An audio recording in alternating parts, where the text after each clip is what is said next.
Hi, in this video, we will see class and object in Java.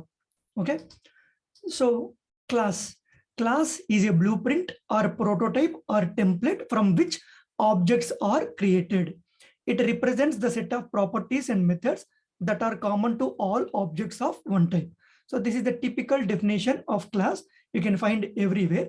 But in simple terms, class is a template. Means in Java, you need to write a class something like this. Means you need to follow the same way. Okay, so it contains some properties and methods. So classes are basic units of programming in object-oriented paradigm. So we already discussed Java is a object-oriented programming language. So inside this, class is very basic unit. Without class, you cannot do anything in Java. Okay. So this is a definition. So what do you mean by object? Objects are containers which have state and behavior. A typical class creates many objects, interact by invoking methods. So you have a class, inside the class you have so much of stuff. So if you want to access those stuff, so for that you need to create an object. With the help of that object only, you can access the stuff inside the class. So for a single class, you can create multiple objects. Okay. So an object consists of, okay, what an object consists of? It will contain a state. It is represented by attributes of an object. It also reflects the properties of an object. Okay. So what is property? While you write a program, we will see. Behavior. It is represented by methods. We already discussed, like class contains properties and methods. So with the help of methods, you will represent the behavior of your class. So it is represented by methods of an object. It also reflects the response of an object with other objects. Okay. And then identity. Identity means a unique name to object. So if you create multiple objects, each and every object should have their own unique name. Okay. That's how you can create multiple objects. Okay. All these things, while you start writing the programming, all these things you will understand. But in the theory level or high level, so class is a template and object is to create and access something from the class. A object will have a state, behavior, and identity. Okay. So how the class syntax looks like. So we already saw one first Java program we have written. So here you see that here, let me.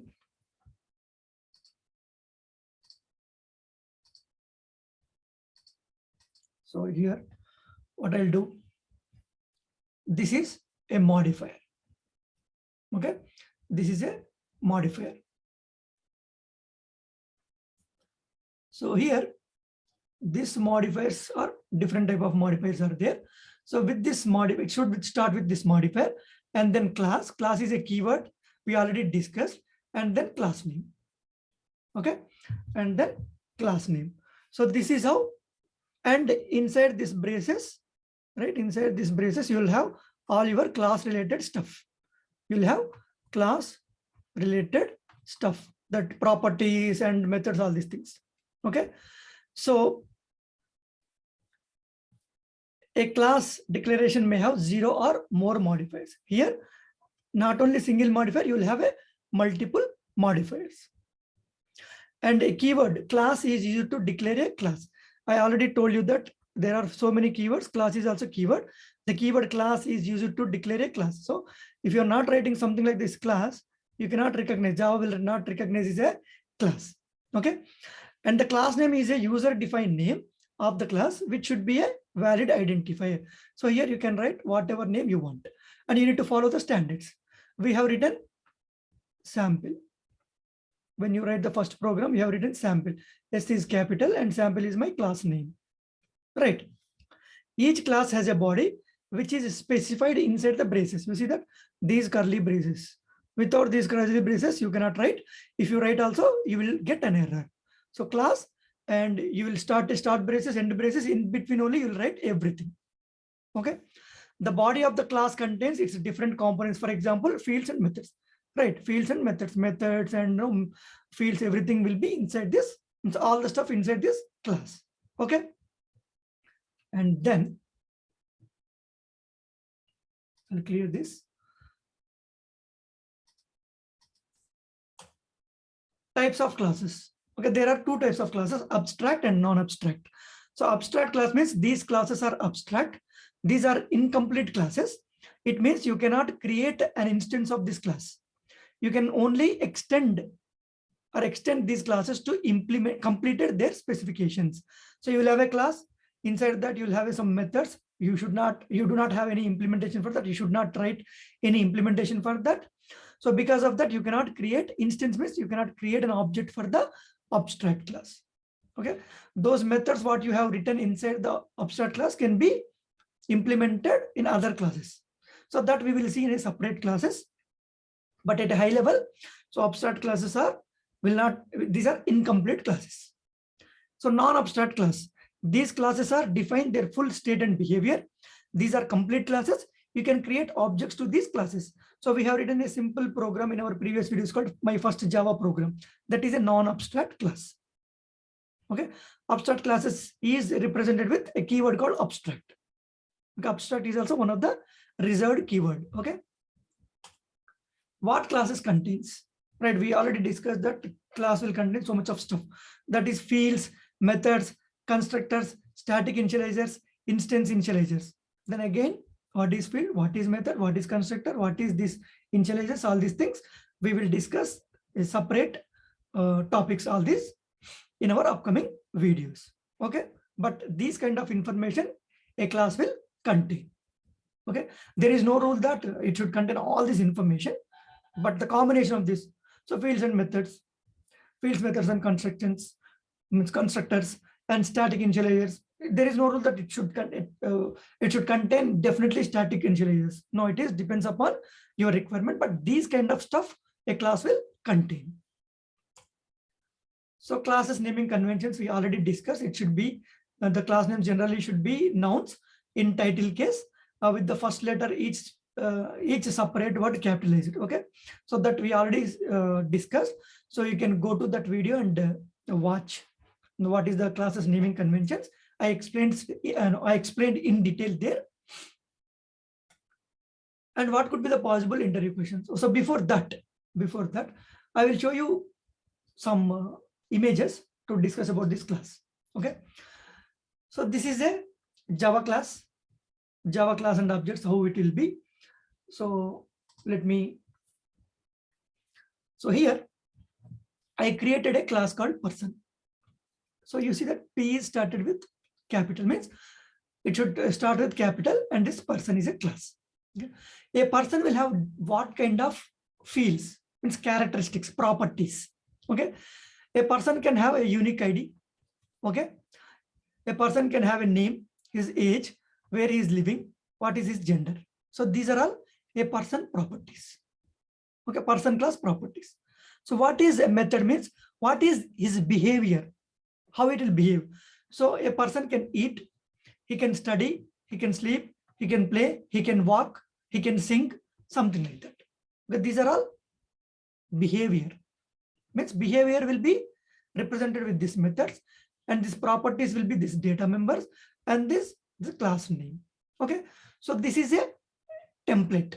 Okay, class is a template or blueprint. So now I created a person class, and a person may have these kind of properties.